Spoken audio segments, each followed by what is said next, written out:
Corona जांच की रफ्तार नहीं बढ़ी तो भयावह होगी स्थिति। कोरोना संक्रमण रोकने को स्वास्थ्य मशीनरी को रेस होना होगा। राष्ट्रीय औसत से बहुत पीछे हैं झारखंड के जांच केंद्र। एक महीने में 5,380 सैंपलों की जांच हो पाई है झारखंड में। समुचित संसाधन नहीं होने के कारण डॉक्टरों पर भी बढ़ रहा संक्रमण का खतरा। नमस्कार, आजाद सिपाही विशेष में आपका स्वागत है। मैं हूं राकेश सिंह। झारखंड समेत पूरे देश में कोरोना महामारी के कारण लॉकडाउन के 1 महीने पूरे हो गए हैं।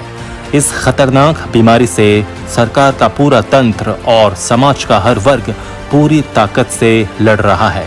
इसके बावजूद हर दिन संक्रमितों की संख्या बढ़ती जा रही है। झारखंड में संक्रमित मरीजों की संख्या में बढ़ोतरी जहां सरकार और लोगों की चिंता बढ़ा रही है, वहीं अब सवाल इस बीमारी के चिकित्सकीय प्रबंधन को लेकर भी उठने लगे हैं। ये सही है कि झारखंड के पास संसाधनों की कमी है, लेकिन कोरोना संक्रमण को फैलने से रोकने के लिए जिस प्रबंधकीय कौशल की जरूरत है, उसकी कहीं न कहीं कमी अब सामने आने लगी है। झारखंड में सैंपल जांच की गति बेहद धीमी है, जिसके कारण संक्रमित मरीजों की सही संख्या का पता नहीं लग पा रहा है। इसके साथ ही संक्रमितों का पता लगने के बाद जो कदम उठाए जाने चाहिए, उसमें भी ढिलाई बरती जा रही है। जांच रिपोर्ट आने में हो रही देरी भी संक्रमण फैलने का एक बड़ा कारण बनता जा रहा है। सामाजिक मोर्चे पर काम कर रही झारखंड की हेमंत सोरेन सरकार को अब स्वास्थ्य मशीनरी पर ध्यान देने की जरूरत है, ताकि झारखंड में कोरोना की जांच की रफ्तार बढ़ाई जा सके और संक्रमितों का पता जल्दी लग सके। यदि ऐसा नहीं किया गया तो ये महामारी राज्य को तबाही के कगार पर लाकर खड़ा कर देगी। इसे रोकने के लिए झारखंड में चिकित्सकीय प्रबंधन को और अधिक सक्रिय होना पड़ेगा, तभी कोरोना के खिलाफ जंग हम जीत सकेंगे। राज्य में जांच की धीमी रफ्तार और इसके कारण होने वाले दुष्परिणामों का विश्लेषण करती आजाद सिपाही ब्यूरो की खास रिपोर्ट। गुरुवार 23 अप्रैल की देर रात जब राज्य के सबसे बड़े अस्पताल रिम्स से ये सूचना मिली कि 24 घंटे में 7 नए कोरोना संक्रमित पाए गए हैं, प्रशासन और चिकित्सकों में चिंता की लकीरें दौड़ गईं। कोरोना के खिलाफ जंग लड़ रहे एक चिकित्सक ने टिप्पणी की, हम संदिग्धों की जांच ही नहीं कर पा रहे हैं तो मरीज का पता कैसे चलेगा। हमारे पास पर्याप्त संख्या में टेस्टिंग किट नहीं है, इसलिए जांच की रफ्तार सुस्त है। हम चाहकर भी कुछ नहीं कर सकते। इस चिकित्सक का दर्द सचमुच चिंताजनक है। झारखंड में पिछले 1 महीने में महज 5,380 सैंपलों की जांच की गई है।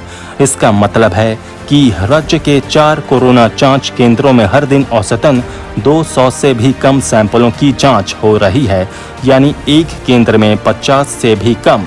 राज्य सरकार का मेडिकल बुलेटिन बताता है कि 23 अप्रैल को राज्य के जांच केंद्रों में कुल 94 सैंपलों की जांच की गई, जिसमें 4 पॉजिटिव और 90 नेगेटिव आए। सैंपल जांच की ये गति दूसरे राज्यों या राष्ट्रीय औसत से बहुत कम है।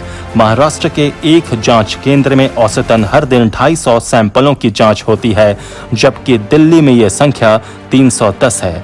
राष्ट्रीय औसत 300 का है। झारखंड में कोरोना संक्रमितों की संख्या अब तक 60 है। ये संख्या निश्चित रूप से कम है, लेकिन इससे खुश होना खतरनाक हो सकता है। राज्य में सैंपलों की जांच ही नहीं हुई है तो संक्रमितों की वास्तविक संख्या का पता कैसे चलेगा, यही बात रिम्स के चिकित्सक ने कही है। झारखंड की स्वास्थ्य मशीनरी में कोरोना प्रबंधन की दूसरी सबसे बड़ी कमी संदिग्धों के चयन में हो रही है। विशेषज्ञ कहते हैं कि झारखंड में सैंपल लेने के बाद उस संदिग्ध को छोड़ दिया जाता है। 3 दिन बाद जब उसकी रिपोर्ट पॉजिटिव आती है, तब उसे आइसोलेशन वार्ड में भर्ती किया जाता है। इन 3 दिनों में वो संक्रमित व्यक्ति कम से कम 150 लोगों को संक्रमित कर चुका होता है, लेकिन उनकी जांच को टाल दिया जाता है। विशेषज्ञ बताते हैं कि कोरोना संक्रमण का पता केवल और केवल जांच से ही लग सकता है। इस बात की कोई गारंटी नहीं कि किसी स्वस्थ व्यक्ति में कोरोना का संक्रमण नहीं हो। बिना लक्षण वाले लोग भी पॉजिटिव पाए जा रहे हैं, इसलिए हर व्यक्ति की जांच जरूरी है। प्रबंधन में एक और कमी ये है कि किसी कोरोना संक्रमित के परिजनों की जांच तुरंत नहीं की जा रही है, जिससे संक्रमण के फैलने का खतरा बना रहता है। झारखंड में अभी कोरोना संक्रमण जांच के लिए 4 केंद्र बनाए गए हैं। रिम्स के अलावा जमशेदपुर का MGM, धनबाद का PMCH और इटकी यक्षमा आरोग्यशाला अभी सैंपल जांच कर रहे हैं। इन चारों केंद्रों में पर्याप्त संख्या में जांच किट उपलब्ध नहीं है। मैन पावर की भी कमी है, लेकिन कोरोना वायरस को इन सब से कोई मतलब नहीं है, वो अपनी गति से फैलता जा रहा है। इसलिए विशेषज्ञ कहते हैं कि कोरोना पर नियंत्रण के लिए सबसे पहले जांच की गति को बढ़ाना होगा। लॉकडाउन इस संक्रमण को फैलने से रोकने में कारगर जरूर है, लेकिन जो लोग संक्रमित हो चुके हैं उनका पता भी तो लगाना उतना ही जरूरी है, ताकि लॉकडाउन खत्म होने के बाद वे संक्रमण को फैला नहीं सकें। कोरोना के खिलाफ जंग में झारखंड सरकार ने पूरी ताकत झोंक दी है। राज्य के किसी भी कोने से किसी व्यक्ति के भूखे होने की सूचनाएं नहीं आ रही हैं। इसका साफ मतलब है कि राज्य सरकार की प्रशासनिक मशीनरी सामाजिक मोर्चे पर प्रशंसनीय काम कर रही है, लेकिन अब स्वास्थ्य मशीनरी को रफ्तार देने की चुनौती है। अब इस मोर्चे पर ध्यान केंद्रित करने का समय आ गया है। झारखंड में संसाधनों की कमी कड़वी हकीकत है। इसका खामियाजा आम लोगों के साथ साथ कोरोना के खिलाफ जंग में जुटे पहली पंक्ति के योद्धाओं यानी चिकित्सकों और स्वास्थ्य कर्मियों को भी उठाना पड़ा है। उनके पास न संक्रमण से बचाव के पर्याप्त साधन हैं और न इलाज के लिए पर्याप्त सुविधाएं।